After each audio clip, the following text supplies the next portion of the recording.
Hello, I'm David Erickson. I'm doing a review of Verizon's Droid Turbo 2 phone. One of the things I always appreciate with Verizon phones is their super fast 4G LTE broadband, always on access. That's always a plus. And it comes with the Android OS, and the operating system is super fast, super responsive. So that is a pleasure to use. It's got a solid battery life. Never had any problems with the battery in the weeks that I have played around with it. It's got a beautiful display, 225/60 by 1440, 540 ppi pixel density. So on these old eyes, it is very nice and crisp and clear. So good on that.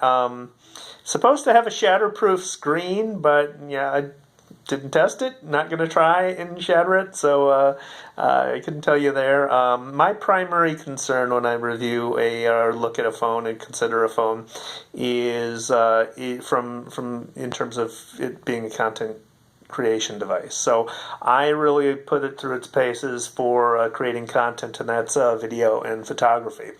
And so one of the best things about the phone is you can shake it, two flicks of your wrist, and it'll bring up the phone. So there are so many times when you come across something that you want to take a photo of or do video of, but you have to fumble with the controls of the phone, and by the time you get the camera up, the moment is gone and you've missed the opportunity to capture that.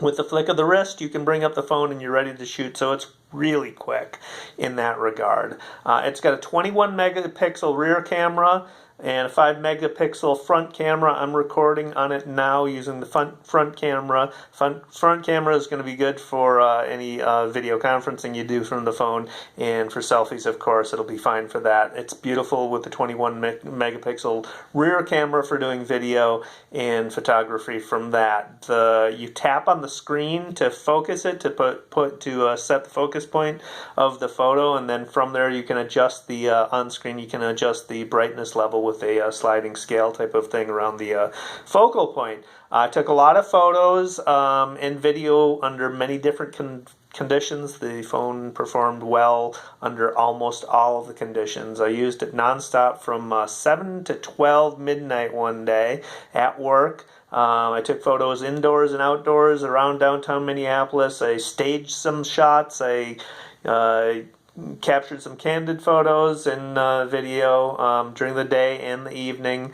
I brought it to a concert at the State Theater by Glenn Hansard, and that's the one area where it didn't do well. And I got some beautiful photos of downtown Minneapolis during the evening with some neat effects. Of sort of blurred traffic effects, and I'll have some of these examples in the blog post that accompanies this video as well.